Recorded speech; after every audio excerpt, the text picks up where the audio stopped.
자, 오늘 말씀 듣도록 하겠습니다. 오늘은 미래가 있는 공동체, 이런 제목으로 하나님의 말씀 증거하도록 하겠습니다. 돌아보니 2023년 시작한 게 엊그저께 같은데 벌써 1년이 훌쩍 지나버렸어요. 숨 몇 번 쉬고 나니까 1년이 그냥 가버렸더라고요. 여러 가지 일들이 지나치지요. 지나칠 때 어떤 일은 추억될 만한 일도 있고, 이렇게 돌아보니 참 후회스러운 일도 있어요. 그런데 지난 시간은 되돌릴 수가 있어요, 없어요? 없다라는 거예요. 추억될 일들은 추억으로 간직하고, 후회한 일들은 회개하고, 다시는 동일한 후회가 나의 미래 속에 나타나지 않도록 새로운 결단들이 있기를 주의 이름으로 축원합니다. 자, 여러분, 미래가 있다는 말은 무슨 말이죠? 뭔가 내 안에 소망이 있고, 지금은 좀 초라해, 지금은 좀 별 볼 일 없어 보여. 그래도 지금은 초라해도 뭔가 미래에 뭔가 변화가 있는, 무엇보다도 지금보다도 훨씬 나은 삶이 좀 펼쳐질 것 같은 어떤 그런 것이 미래가 있다, 우리 이렇게 말하지 않습니까? 저와 여러분들 그런 의미에서 2023년에 미래가 있는 저와 여러분들 되시기를 주의 이름으로 축복합니다. 자, 그래서 오늘은 본문 말씀을 중심으로 우리 인생이 여기서 끝나는 게 아닌데, 2023년 여기가 마지막입니까? 끝나는 건 아니잖아요. 새해를 준비하면서 미래가 있는 공동체의 모습은 어떠해야 될까? 오늘 본문 속에서 두 가지를 발견합니다. 두 가지의 모습을 잘 붙드시면 지금 여러분들의 형편이 어떤 형편인지 간에 미래가 있는 공동체와 가정과 개인이 될 줄로 믿습니다. 자, 두 가지. 첫 번째 하나는 리더가 본이 되는 공동체가 미래가 있는 거예요. 누가 미래가 있다, 누가 본이 돼야 되겠다고요? 미래. 사탕 드시고 오셨어요? 딱 입을 다물고 계시는데, 생기 있는 예배 현장을 위해서 입을 조금, 옛날에 부흥 강사님이 그러더라고요. 저 어렸을 때 은혜가 어디로 들어오는지 아네요. 어디로 들어와요? 두 군데 통로가 있대요. 하나는 아닌데요, 눈으로 들어오고요, 하나는 은혜가 눈으로 들어오고, 하나는 입으로 들어온대요. 그래서 우리는 이렇게 귀로 들어온다고 생각하지만 귀로 들어오는 게 눈으로 들어온대. 저 어렸을 때 강사 목사님이 그 얘기 하길래 저는 진짜 눈으로 막 들어오는 줄 알았어요. 근데 눈을 뜨고 바라보면 들어와요. 귀는 열렸는데 눈 감고 있으면 죄송해요, 안 들어와요. 그러니까 은혜는 귀로 들어오는 게 아니고 이제 그분 말씀 따라서 눈으로 들어오고, 또 어디로 들어오고, 입으로, 입을 쫙쫙 벌릴 때, 찬양할 때, 기도할 때, 아멘할 때, 그때 들어오는 줄로 믿습니다. 자, 그래서 예배는 엄숙한 예배가 아니고 경건한 예배가 되어야 돼요. 경건한 예배는 생기가 있어요, 생기가. 자, 그렇게 미래가 있는 공동체는 첫 번째 어떤 공동체가 되어야 되겠다? 리더가 본을 보이는 공동체. 이 말은 리더가 변하는 만큼 공동체에 미래가 있는 거예요. 근데 리더가 안 변하려고 해, 뭔가 본이 되려고 하지 않아, 그러면 그 공동체에도 미래가 있을까요, 없을까요? 없어요. 어제와 같은 날만 그냥 반복할 뿐이지 미래가 없는 거예요. 자, 성경을 보겠습니다. 14절 15절 말씀 같이 한번 읽겠습니다. 시작. 그러므로 이제는 여호와를 경외하며 온전함과 진실함으로 그를 섬기라. 너희 조상들이 강 저쪽과 애굽에서 섬기던 신들을 치워버리고 여호와만 섬기라. 만일 여호와를 섬기는 것이 너희에게 좋지 않게 보이거든 너희 조상들이 강 저쪽에서 섬기던 신들이든지, 또는 너희가 거주하는 땅에 있는 아모리 족속의 신들이든지 너희가 섬길 자를 오늘 택하라. 오직 나와 내 집은 여호와를 섬기겠노라 하니. 아멘.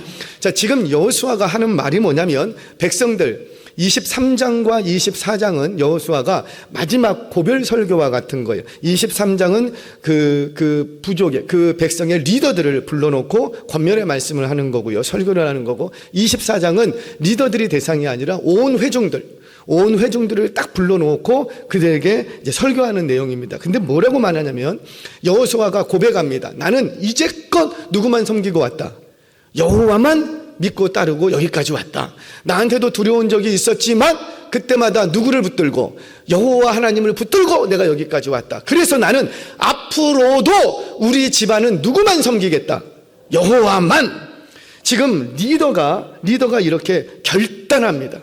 결심합니다. 나는 나뿐만 아니라 우리 가정은, 우리 가문은 오직 누구만 섬기겠다? 여호와만 섬기겠다. 딱 결심했어요. 그리고 선포했어요. 그러자 이 백성들 안에서 어떤 반응이 일어나는가? 16절 말씀 같이 한번 읽겠습니다. 시작. 백성이 우리가 결단코 여호와를 버리고 다른 신들을 섬기지 아니하오리이니. 아멘. 지금 뭐래요? 사랑하는 여러분, 미래가 있는 공동체는 어떤 공동체인가? 바로 리더가 먼저 본을 보이는 공동체예요. 리더가 먼저 변화되는 공동체예요. 리더가 먼저 결단해야 되는 거라. 리더의 결단이 없고 리더가 변화되지 않으려고 하는데 그 가정과 그 공동체의 미래가 있다? 죄송해요. 없습니다. 정말 그런가? 제가 성경을 들어서 증명합니다. 여러분, 다른 여러 사람 생각하지 말고 딱 한 사람만 들어보죠. 다윗. 사울의 나라가 기울어 갈 수 있었어요. 그런데 다윗이 등장합니다. 근데 그 다윗의 왕국은 미래가 있었어요. 사울의 나라는 미래가 없었는데 다윗의 나라는 미래가 있습니다. 어느 정도의 미래냐면 지금까지도 이스라엘 백성들은 다윗의 별을 그려놓고 다윗의 나라가 회복되기를 지금도 기도하고 있다고요. 지금도 바라고 있다고요. 그처럼 다윗의 왕국, 다윗의 나라는 미래가 있어요. 자, 어떻게 이렇게 미래가 있는 나라를 이룰 수 있었을까? 여러 가지 사건들이 있는데 한 가지 사건만 들겠습니다. 성전 건축 사건이에요. 자, 역대상 29장에 좀 펼쳐지는데 몇 절을 저와 여러분들이 같이 보겠습니다. 29장 2절 말씀 우리 같이 한번 보겠습니다. 시작. 내가 이미 내 하나님의 성전을 위하여 힘을 다하여 준비하였나니 곧 기구를 만들 금과 은과 녹과 철과 나무와 또 만호와 강홍할 검은 보석과 채석과 다른 모든 보석과 옥돌이 매우 많으며. 그러니까 지금 무슨 얘기냐면 다윗이 건축할 마음을 품었다고요. 그 성전 건축은 누구를 위한 거예요? 자신을 위한 것도 아니고 사실은 하나님을 위한다라는 말보다는 실제로는 누구를 위한 거냐면 이 나라와 이 백성을 위해서요. 왜? 이 나라와 이 백성은 누구를 찾아야 되니까. 하나님, 아무리 백형목으로 거대한 왕궁을 만들어 놔도 그걸로는 이 나라에 미래가 없어. 그래서 반드시 뭐가 있어야 되겠다? 하나님의 전이 있어야 되겠다. 그러니까 누구를 위해서 사실은 생각한 거냐면 이 백성을 사랑하는 마음으로 이 백성의 미래를 위해서 건축할 마음을 딱 품습니다. 그랬더니 그 마음을 가지고 하나님 앞에 나아갔어요. 그랬더니 하나님이 뭐라? 너 안 된다는 거, 안 된다. 너는 건축할 수 없다. 뭐 여러 가지 얘기를 하지만 일단 결론은 뭐냐면 너는 할 수 없다. 그런데 실망하지 마. 누가 할 거니까? 네 아들이 할 거야. 아들이 할 거야. 여러분, 너는 할 수 없다. 근데 그 옆에 계신 분이 할 거야. 할렐루야? 그러면 좋아요, 싫어요? 이게 자식이니까 넘어갈 수 있지만 내가 해야 될 일인데 성전 건축하면 어때? 그 영광, 자기 이름이 딱 드러날 수 있잖아요. 얼마든지 드러나잖아요. 그래서 우리는 첫 번째 성전을 뭐라고 부르냐면 솔로몬의 성전 이렇게 부릅니다. 다윗의 성전이라고 안 부르고 영원토록 그 첫 번째 성전은 누구의 성전이었다? 솔로몬의 성전. 그러니까 솔로몬이 건축했다. 그 이름이 대대손손 2000년 4000년이 지난 지금까지도 계속 내려오고 있는 거라고요. 자, 그 이름의 영광을 누구에게 줘버리고? 아들 솔로몬. 그래서 포기했는가? 실망했는가? 낙심했는가? 아니랍니다. 그래, 나는 건축할 수 없지만, 건축의 영광은 누릴 수 없지만 내가 건축을 준비할 수 있는 기쁨은 좀 누릴 수 있어야 되지 않겠느냐. 그래서 다윗이 움직이기 시작합니다. 그래서 왕으로서 할 수 있는 모든 그 조건들을 다 동원합니다. 다 동원해서 당시의 왕궁에, 왕실 금고에, 왕실 곡간에 여러 가지 좋은 것들이 있는데 그것들을 다 끄집어옵니다.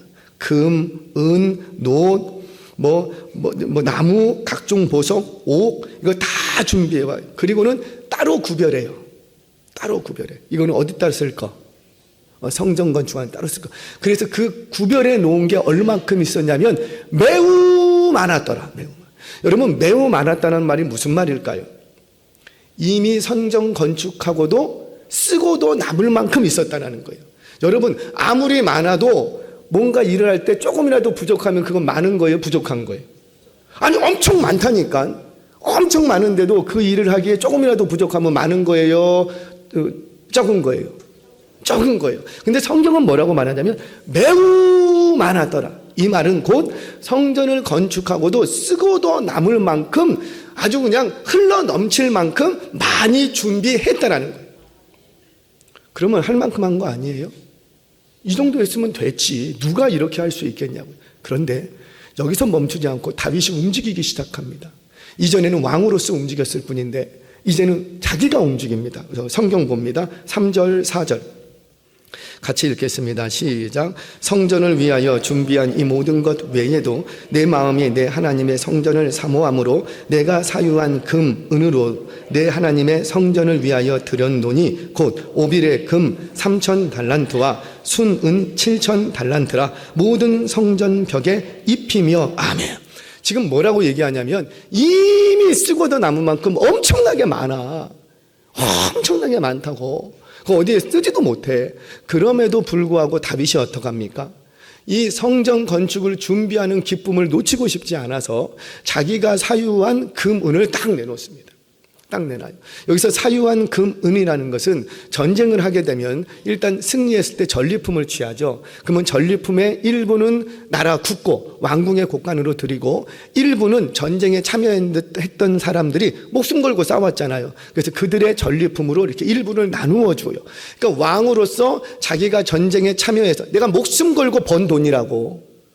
목숨 걸고 번 그거예요. 그리고 그것을 내가 취했어, 합당하게. 그런데 그것을 어떻게 하더라?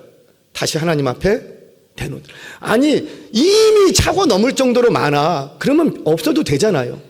그런데 넣어놓더라고요. 우리 한국교회 초대교회에 이런 일이 있었습니다. 이제 교회에서 제가 지금 갑자기 생각이 나서 갑자기 생각한 거는 나누라는 얘기라고 믿고 갑자기 생각났어요. 이 성전에서 성전 건축을 이제 하려고 그래요. 초대교회 때. 근데 초대교회 때 먼 교회에 뭐가 있겠습니까? 아무것도 없어요. 그러니까 성도님들한테 이제 우리도 그러잖아요. 뭐 작정하실 분들 작정하세요. 이렇게 하지 않습니까? 그래서 이제 목사님이 마음이 어렵지만 주시는 감동을 따라서 우리 성전을 좀 세우려고 합니다. 건축하려고 왔는데 우리 성도님들 작정해 주시기 바랍니다. 이렇게 딱 했어요. 그랬더니 저쪽에서 그때는 남자석, 여자석이 따로 있었거든요. 저쪽에서 남자 한 분이 다 역시 믿음이 좋아. 본인에게 밭이 열마지가 있어. 열마지가 있으니까 딱 일어나서 목사님 제가 7마지기를 내겠습니다. 많은 거예요, 적은 거예요? 나머지는 이제 세 마지고 자기 이제 평생 살겠다는 거. 참 어려운 결단이었잖아요. 그렇게 한 명이 딱 그러니까 또 저쪽에서도 누구 한 명이 딱 손을 들어 목사님 저는 3마지기를 내겠습니다. 참 그 사람이 누구였을까요? 부인. 좀 가만히 있어야 돼. 부인. 10마지기 집안에 있는데 남편이 7마지기 내고 부인이 3마지기 내면 어떻게 되는 거예요? 그게 한국 교회였다고요. 그게 한국 교회의 믿음과 전통이었다고요. 그게 한국 교회에 흐르는 영성이라는 거예요. 근데 언제부턴가 뭘 좀 해야 되겠습니다. 그럼 안 들려. 사랑하는 여러분, 그래요. 이런 상황 속에서 이미 차고도 넘쳐요. 그럼에도 불구하고 다윗은 어떻게 했다? 드리는 기쁨, 함께 준비하는 기쁨을 빼앗기고 싶지 않는 거예요. 그래서 자기가 가지고 있는 오빌의 금, 그리고 순은, 그러니까 가장 좋은 거, 있는 것 중에서도 좋은 것을 구별해서 하나님 앞에 드려버립니다. 자, 그럼 여기서 끝났는가? 여기서 안 끝나요. 자, 3절, 우리 6절 말씀 같이 한번 읽겠습니다. 6절 시작. 이에 모든 가문의 지도자들과 이스라엘 모든 지파의 지도자들과 천부장과 백부장과 왕의 사무관이 다 즐거이 들이되 아멘. 지금 어떻게 됩니까? 국가적으로 일을 다 했어. 충분해. 그런데 이제 왕이 다윗이 이제 헌신하기 시작합니다. 본을 보이기 시작합니다. 그러자 누가 또 따라오기 시작하고 천부장, 백부장, 그 모든 지파와 가문의 지도자들, 심지어 왕의 사무관, 그 왕궁에서 잡일하는 서류 정리하는 사무관들까지도 이 왕궁에서 무슨 일이 일어나는지를 알아. 그러니까 거기에 딱 올라탑니다. 여러분, 잘 되는 공동체는 어떤 공동체에 있는가? 미래가 있는 공동체 중에 하나의 중요한 원리는 그러니까 부흥할 때 같이 뜨는 거예요. 여러분, 연은 언제 날려요? 그러니까 바람 불 때 연 날려야지. 바람도 안 부는데 계속 연 날리면 연이 뜹니까? 열심히 뛰어보라고요. 연이 떠요? 안 떠요. 그 파도는 언제 타라 그래요? 파도 칠 때 타는 거예요. 저는 2024년 우리 교회 하나님께서 성령의 바람을 일으키실 줄로 믿습니다. 성령의 놀라운 부흥의 파도를 일으키실 줄 믿습니다. 그러면 은혜가 있고 뭔가 공동체 안에서 딱 영적인 감각이 있는 분들은 어떻게 해요? 이때 내가 연날려야 되겠다. 내가 이때 파도를 타야 되겠다. 그러면 조금만 움직여도 높이 뜨게 될 줄로 믿으시기를 바랍니다. 이게 잘 되는 공동체의 특징이에요.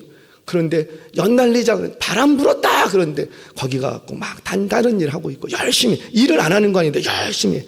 그러면 거기에는 미래가 없는 거예요. 미래. 자, 다시 본문으로 돌아와서 그렇게 왕궁에서 무슨 일이 일어나는지를 사무관까지 알아. 야, 이거 영적인 분위기가 심상치 않은데? 그러니까 어떻게 합니까? 자기도 거기에 딱 같이 헌신하기 시작하는 거예요. 자, 이렇게 천부장, 백부장, 왕의 사무관까지 헌신하니까 거기서 끝났는가? 그렇지 않았다라는 거예요. 9절 말씀 연이어서 봅니다. 시작. 백성들은 자원하여 드렸으므로 기뻐하였으니 곧 그들이 성심으로 여호와께 자원하여 드렸으므로 다윗 왕도 심히 기뻐하니라. 아멘. 다윗 왕도 심히 기뻐했대. 그러면 누구도 기뻐했다라는 거예요. 그렇죠. 하나님이 기뻐하시니까 다윗 왕도 기뻐했다는 거예요. 기뻐했다는 거예요. 왜? 가져오라고 얘기 안 했어요. 가져오라고 얘기 안 했는데 백성들이 이렇게 보니까 우리 왕이 하는 게 심상치 않아. 우리 지파의 우리 가문의 지도자들이 움직이는 게 심상치 않아. 얘기 안 했어. 그런데 이 백성들이 어떻게 하고 자원하여 성심으로, 그러니까 마음을 담아서 갖고 왔다는 거예요. 물질의 많고 적음의 문제가 아니고 뭘로? 성심으로, 온전한 마음으로 가지고 왔다는 거예요. 이 모습을 보고 하나님이 기뻐하셨는데 다윗 왕도 너무 기뻐했대요. 이러니 이 공동체는 잘 돼야 돼요? 안 돼야 돼요? 잘 될 수밖에 없는 거예요. 미래가 있어야 돼요? 어두워야 돼요? 미래가 있을 수밖에 없는 거예요. 왜? 리더가 먼저 헌신하고 결단하고 순종하고 움직이니 따라오기 시작하는 거예요. 사랑하는 여러분, 여러분들의 가정이 지금 너무 힘들고 어렵지만 다시 부흥하고 미래가 있는 가정이 되려면 가정의 리더가 누구예요? 엄마, 아빠. 그 가정의 리더 되는 엄마, 아빠가 먼저 결단하고 헌신의 본을 보이시기를 바랍니다. 아멘이죠? 아멘이세요? 그럼요. 저는 혼자 사는데요. 제발 그러지 말고. 할렐루야. 가정에 누가 뭐래도 어른이에요. 가정에 누가 뭐래도 리더예요. 아무리 지금은 좀 어려움에 처했어도 그 가정 여러분들이 없으면 안 된다고요. 아무리 돈 못 벌어오는 내 남편이라도 내 남편 없으면 이 가정은 무너지기 쉽다고요. 아무리 좀 철딱선이 없게 보이는 아내일지라도 그 아내가 없으면 이 가정 무너지는 거예요. 누가 뭐래도 여러분들은 가정의 리더예요. 그런데 리더가 먼저 깨닫고 리더가 먼저 결단하고 리더가 먼저 하나님 앞에 엎드리면 그 가정에 미래가 있는 줄로 믿습니다. 반대로 그 공동체에 본이 되는 사람이 없어. 누구 하나도 본이 되는 사람이 없어. 그러면 죄송해요. 지금은 뭔가 있어 보여도 그 공동체에 미래가 없습니다. 최근에 들어서 많은 학자들이 입을 모아서 하는 얘기가 굉장히 우려하는 소리가 뭐냐면 이 시대에 리더가 없대. 그 리더의 부재. 이 시대 얼마나 풍요롭습니까? 그런데도 불구하고 이들이 이 시대를 바라보면서 자꾸 미래가 어둡다 얘기하는 이유가 뭐냐면 리더가 없다는 리더. 어떤 리더? 뭔가 결심하고 결단하고 먼저 헌신의 본을 보일 수 있는, 희생의 본을 보일 수 있는 리더가 없다는 거예요. 많이 배운 사람, 학위가 있는 사람이 없다라는 얘기가 아니라 박사, 우리나라만큼 많은 박사 있는 어디가 있겠어요? 너무너무 많아. 그럼에도 불구하고 리더가 없대요. 왜? 본이 안 돼. 먼저 움직이려고 하지 않아. 그런 공동체는 지금 잠깐 뭐가 있어 보여도 미래가 있다 없다? 없다라는 거예요. 여러분, 이 나라가 어두웠던 역사가 있지요. 일본의 압제, 정말 어두웠던 시대 아니었습니까? 그 일본의 압제에 있을 때 미래가 없어. 미래. 너무나도 어두운 거예요. 어두웠던 그 나라였어요. 그런데 그 조선이 이제 미래가 바뀌게 됩니다. 어떻게? 바로 그 어두웠던 시대에 본이 되는 리더가 움직이기 시작했어요. 그 당시에 여러 리더들이 많지만 우리 한 사람만 들어보겠습니다. 도산 안창호 선생님. 잘 아시니까. 여러분, 안창호 이분이 24살에 미국으로 건너갑니다. 미국으로 건너가서 거기서 민주주의를 배워오겠다고. 왜? 이 조선이 독립하기 위해서는 민주주의가 근간이 되어야지 독립할 수 있다. 그래서 민주주의를 배우기 위해서 미국으로 건너갑니다. 그렇게 미국에 가보니 이미 700명 정도의 한인들이 돈 벌겠다고 거기 다 와 있는 거예요. 근데 그때는 하나같이 다 오렌지 농장에 가서 일했답니다. 그래서 이 청년 안창호도 오렌지 농장에 가서 일을 하는 거예요. 그런데 죄송합니다. 히터 좀 꺼주시겠습니까? 켜져 있나? 그런데 와서 보니 한인들이 농장에서 일은 제대로 안 하고 맨날 낮에는 술 마시고 밤에는 화투 치고 모였다고 하면은 험담이나 있었고 조선 땅에서 하던 그 습관을 이 땅까지 와서도 여전히 그렇게 하고 있더래요. 1년 고용하고는 농장 주인이 다 내쫓아버려. 일 안 맡겨. 왜? 이 오렌지를 딸 때는 다른 작물에도 다 그렇겠지만 좀 조심해서 따야 된다고 합니다. 상품에 상처가 나면 안 돼서 신경 써서 따야 된다고 해요. 그런데 이 한인들이 일 좀 시켜놨더니 대충 막 해버리는 거예요. 대충 하고 빨리 끝내고 가갖고 뭐 놀 생각만 하고. 그래서 1년 일 딱 시켜보고는 다시는 고용을 안 하는 거예요. 이 청년 안창호가 한인들을 찾아다니면서 우리 이러면 안 된다고. 그러면서 뭐라고 하냐면 꿈에라도 거짓말하지 맙시다. 거짓말하는 국민은 절대 독립할 수 없습니다. 우리 민족이 일본의 종이 된 것은 다름 아닌 진실성의 부재 때문이었습니다. 이러고 막 얘기하고 막 다니는 거예요. 여러분, 24살 청년이 막 이러고 다니니 어른들이 듣기 좋아요? 싫어요? 싫어요. 듣기 싫어. 그러니까는 막 어쩔 때는 이 안창호, 청년 안창호에 뺨을 막 때리고 네가 뭔데 젊은 놈이 네가 뭘 하라 하면서 막 따귀를 올려치고. 그때 이 안창호 청년이 이렇게 얘기합니다. 여러분, 오렌지 하나를 따더라도 애국이 되게 하십시오. 독립을 열망하는 마음으로, 애국하는 마음으로 오렌지를 따세요. 얼마나 그렇게 하고 다녔는지 미국 농장 주인들이 이 안창호, 청년 안창호를 다 칭찬해. 존경하는 거예요. 안창호 이분이 한 번은 한인들을 변화시키기 위해서 뭘 하기 시작하냐면 뭐 집에 고쳐야 될 게 있어. 그런데 고쳐야 될 때 부르질 않았어. 그런데 어찌 알고는 저 집에 일손이 필요하다 그러면은 이 안창호 선생님이, 이 안창호 청년이 갑니다. 그리고 페인트 칠해야 된다면 자기가 막 페인트를 막 칠해주는 거예요. 페인트. 그러니까 청년이 와서 이렇게 일하니까는 고마워요, 싫어요? 아, 고마워요. 우리 교회도 페인트 칠할 때가 있는데 막 청년들이요 들을지어다. 부르지도 않았다고. 목사님 저 뭐 할 일 없습니까? 할렐루야. 귀 있는 자는 들을지어다. 그렇게 안창호 청년이 막 그래요. 그렇게 일해주니까 너무 좋잖아요. 자기가 일 안 하니까. 그러면서 하는 말이 뭐냐면 한인들은 정직하고 부지런해야 됩니다. 자기가 일해주면서 정직하고 부지런해야 됩니다. 지금 뭐 하는 거예요? 이 민족을 살리기 위해서 말만 하고 다니지 않았다고요. 가르치고만 있지 않았다고요. 먼저 정직이 뭔지, 성실이 뭔지 먼저 본을 보이는 삶을 살아냈다는 거예요. 어때요? 이 젊은이의 이 모습 때문에 점차 한인들은 변화되기 시작합니다.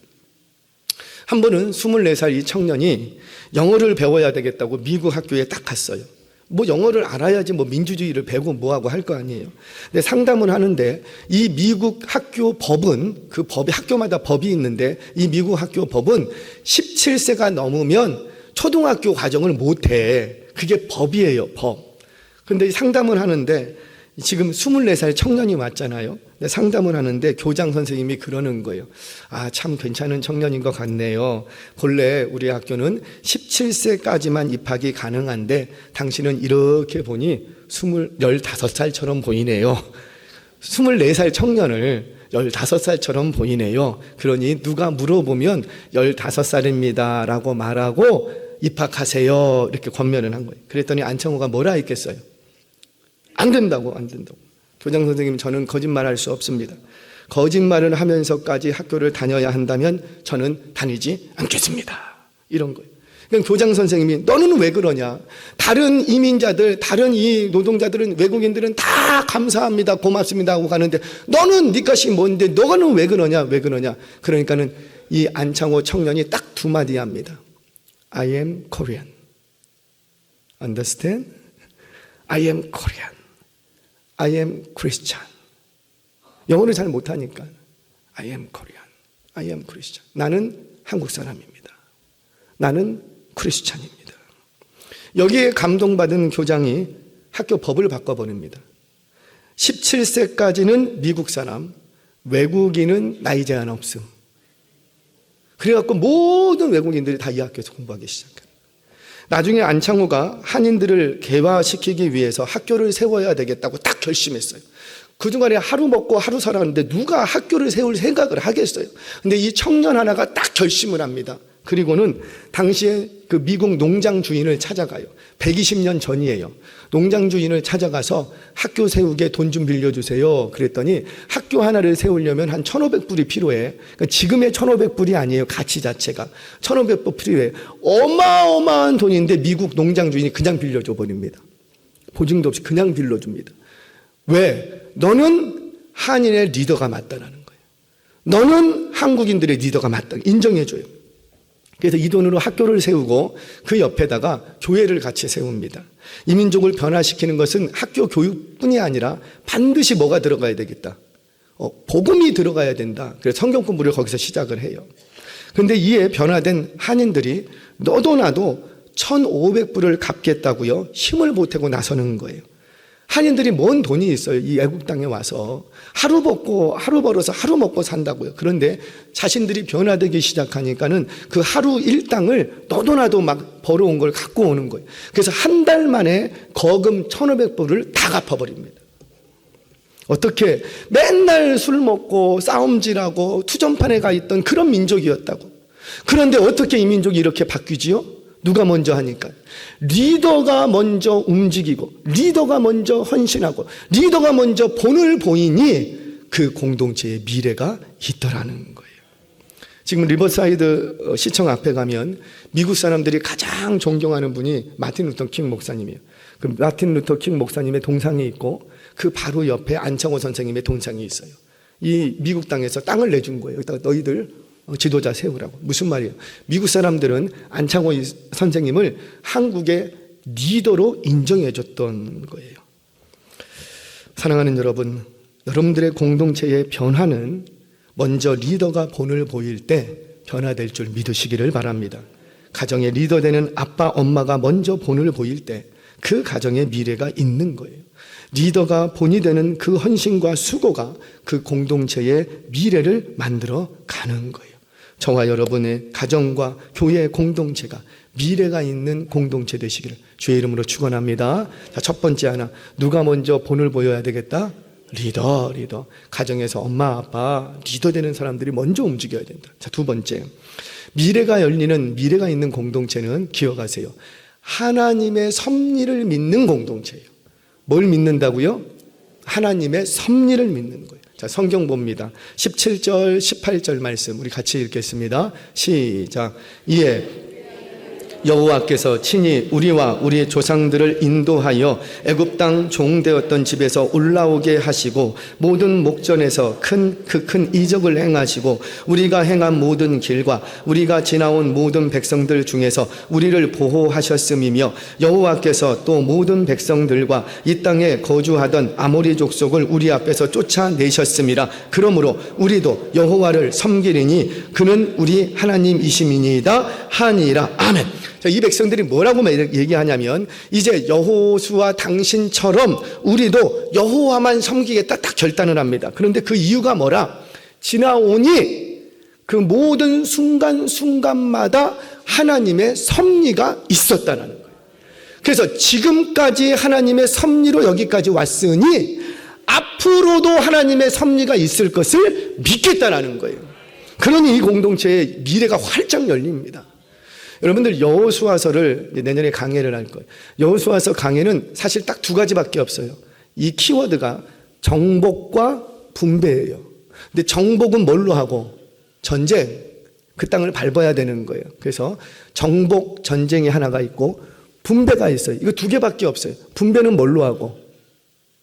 여러분 이제 분배를 하는데 그 땅에 들어가서 분배하는데 힘센 지파는 좋은 땅 차지하고 약한 지파는 나쁜 땅 차지하고, 힘센 지파는 먼저 들어가고 큰 땅 차지하고, 약한 지파는 저기 뒤로 물려서 꼬레비가 돼서 조그마한 땅 차지하고 그랬죠?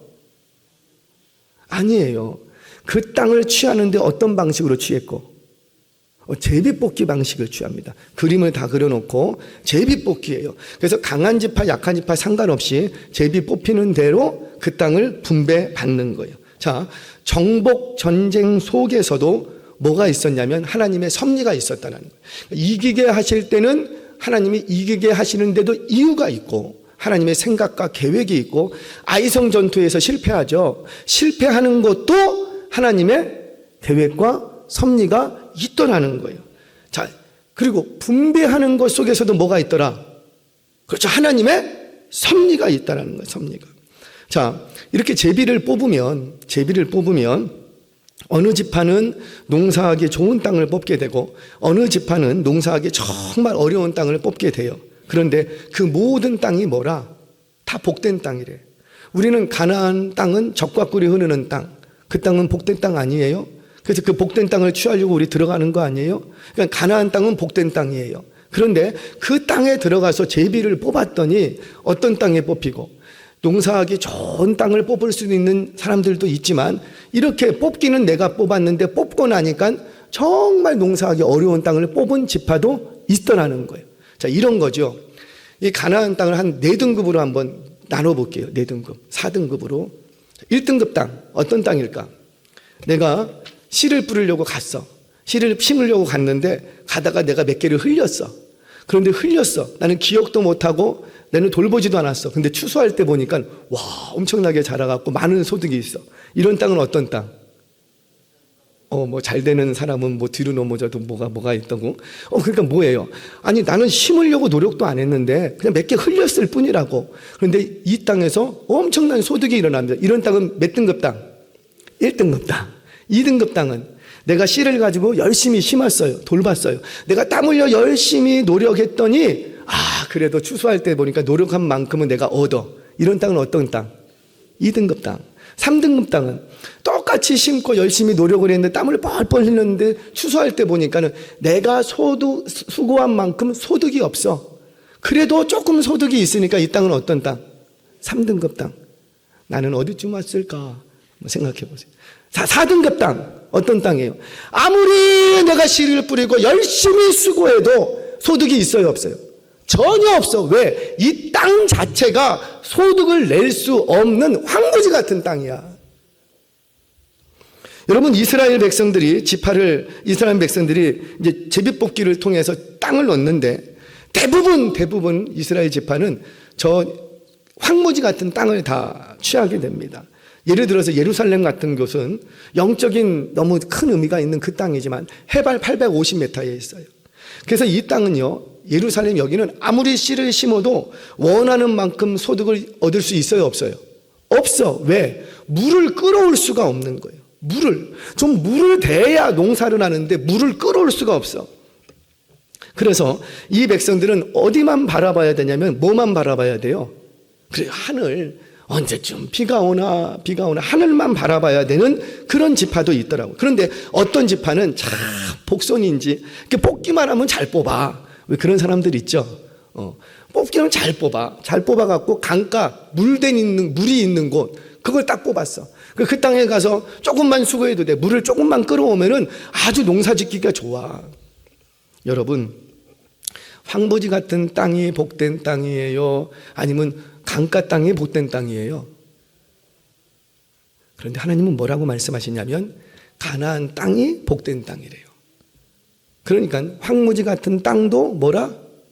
복된 땅. 강가 땅도 복된 땅. 자, 왜 그런지 설명을 합니다. 여러분, 제비뽑기라는 게 뭐죠?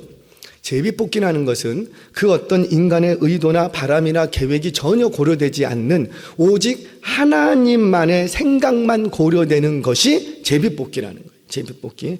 그걸 신학적인 용어로는 뭐라고 하냐면 섭리, 이렇게. 섭리. 자, 그러면 아무리 850m 산꼭대기에 황무지 같은 땅이라 할지라도 그 땅을 제비 뽑았으면 그 속에도 뭐가 있고, 그렇죠, 하나님의 섭리. 무슨 말이에요? 물을 얻을 수 없는 땅을 제비 뽑았으면 그 제비 뽑힌 속에 하나님의 생각과 계획이 있다는 거예요. 어떤 계획? 너는 그 땅에서 누구만 바라봐라. 하나님만 바라봐라. 너가 아무리 수고하고 노력해도 반드시 너는 누구만 바라보고 살아야 된다. 하나님만 바라보라는 거예요. 그것이 바로 이 제비 뽑기 속에 담겨진 하나님의 섭리라는 거죠. 섭리. 자, 그런데 강가 땅을 제비 뽑아. 그 강가 땅을 제비 뽑은 그 제비 뽑은 속에서도 뭐가 있고?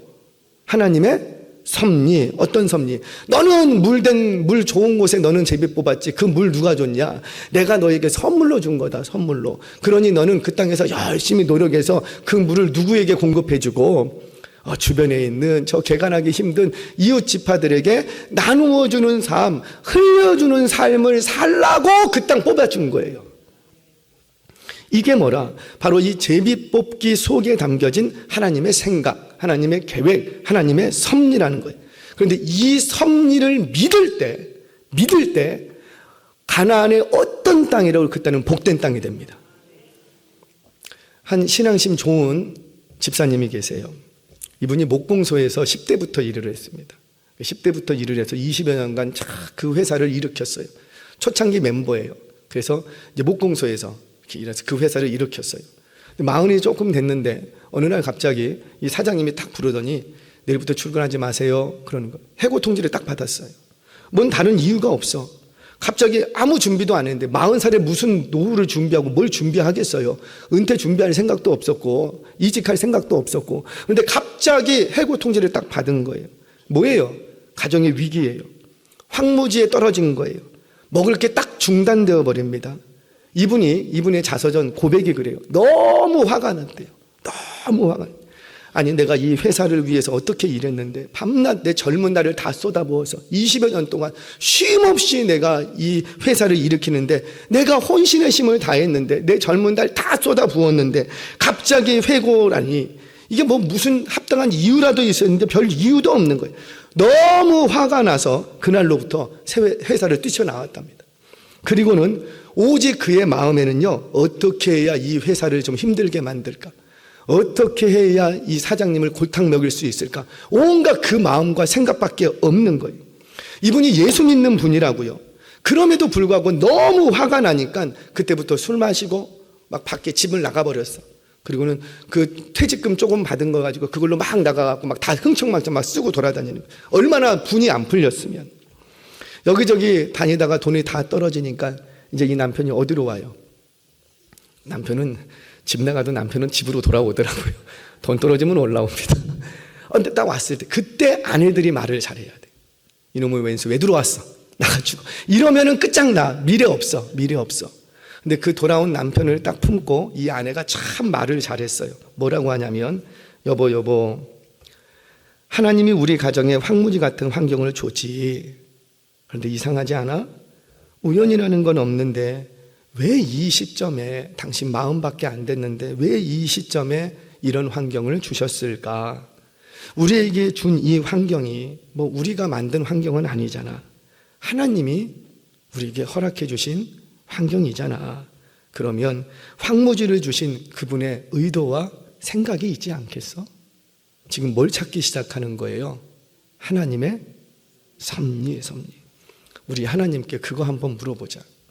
당신 술 마시고 노름하고 흥청망청 다니면서 그 마음 달라보겠다고 해볼 거 다 해봤지? 그러니 이제 안 해본 거 하나 해보자. 그게 뭐라? 기도하자. 이 속에 있는 하나님의 섭리가 뭔지 우리 하나님 앞에 한번 물어보자. 그래서 이 아내가 설득을 해서 이 남편을 데리고 기도의 자리로 들어갑니다. 그러면서 드는 생각이 남편이 이제 기도하기 시작하는 거예요.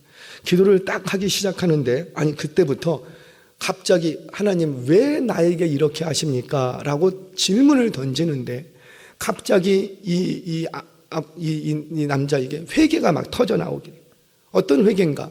사장을 미워했던 것, 증오했던 것, 원수 갚으려고 했던 자신이 보이기 시작하더래요. 그런데 기도할 때마다 그렇게 막 회개를 하고 있는데 기도할 때마다 한 가지 생각이 쏙 들어와요. 여러분, 하나님이 기도의 응답은 대부분 생각으로 주십니다. 기도할 때 내 속에 어떤 생각이 들어온지를 잘 붙드셔야지 돼요.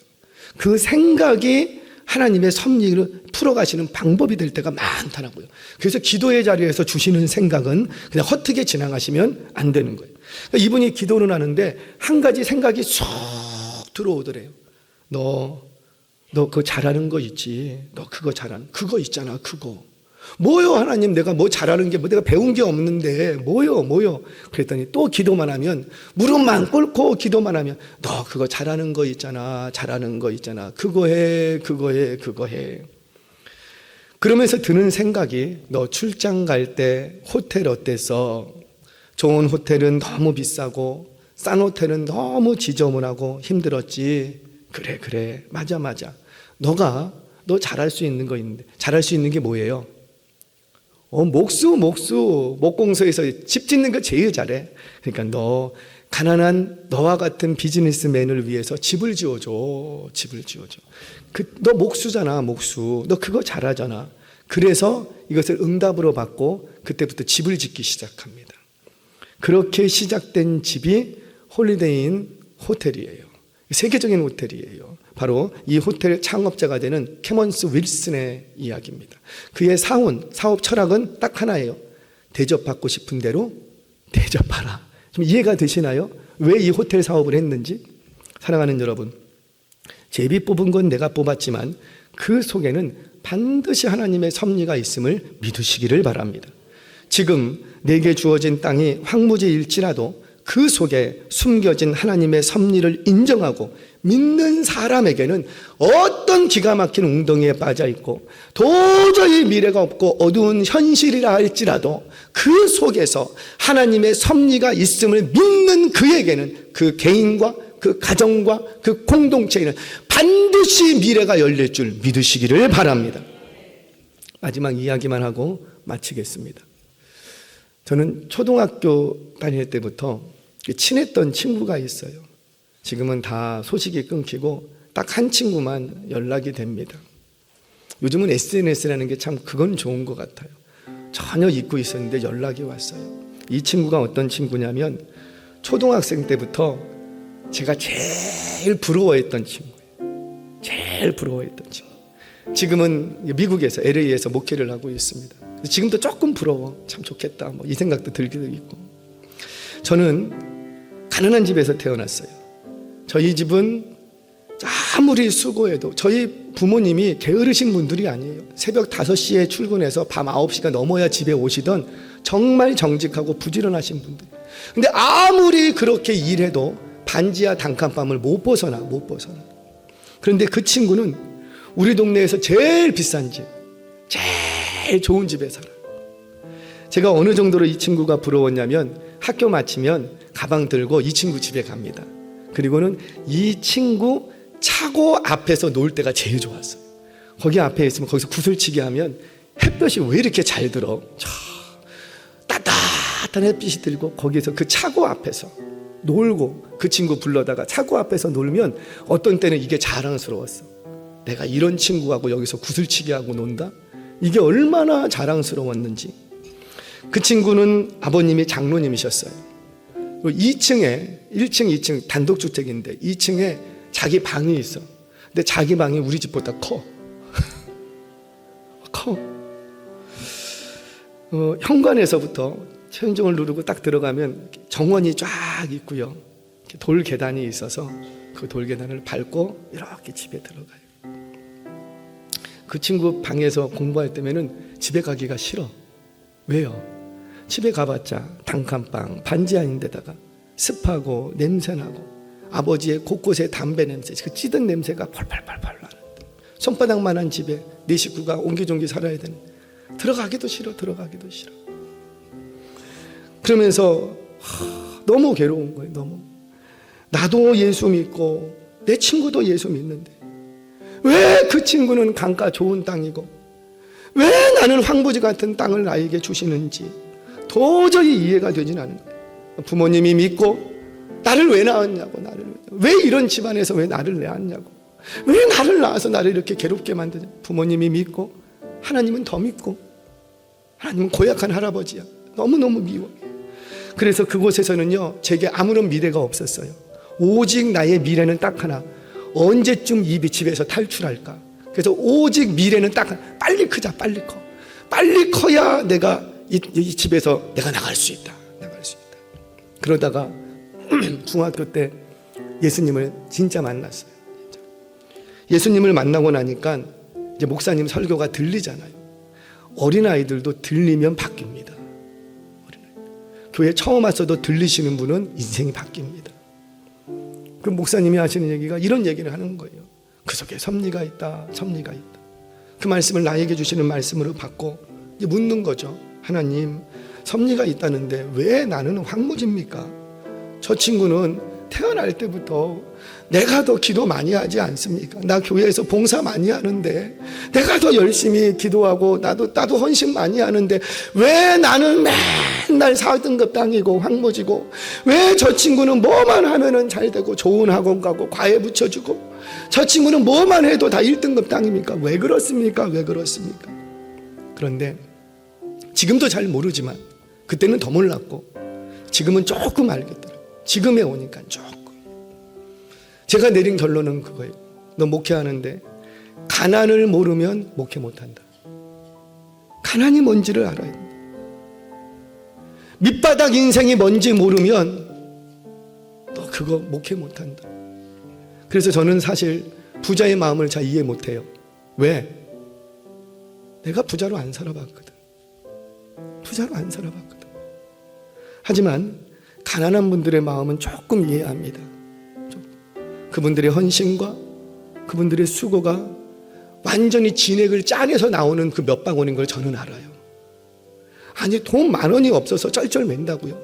그럼에도 불구하고 거기서 또 구별해서 2,000원, 3,000원, 5,000원 또 구별해서 하나님 앞에 드려요. 그거 부자들은 몰라요. 저는 정말 압니다. 정말. 왜? 저도 그래 봤으니까. 저는 은혜교회가 너무 좋아, 너무 좋아. 왜? 큰 부자가 없어. 할렐루야. 큰 부자가 없어. 그래서 이렇게 얘기해도 뭐라고 얘기할 사람이 없어. 여러분, 지금 여러분들의 가정의 모습은 어떠십니까? 어떤 상황에 떨어지고, 기가 막힌 웅덩이에 떨어지고 좌우가 꽉 막히고, 내 땅은 화등급 땅, 4등급 땅, 아무리 노력해도 뭐 소득을 얻을 수 없는 그런 황무지에 들어갔습니까? 괜찮아요. 괜찮아요. 그곳에서 하나님의 섭리를 인정할 때 바로 그 황무지 같은 땅이라 할지라도 그 가정, 그 공동체는 미래가 있는 줄 믿으시기 바랍니다.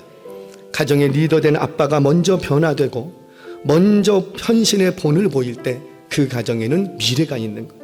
교회에서도 그 교회의 리더들이 먼저 헌신하고 본을 보일 때 그 교회에 미래가 있는 거예요.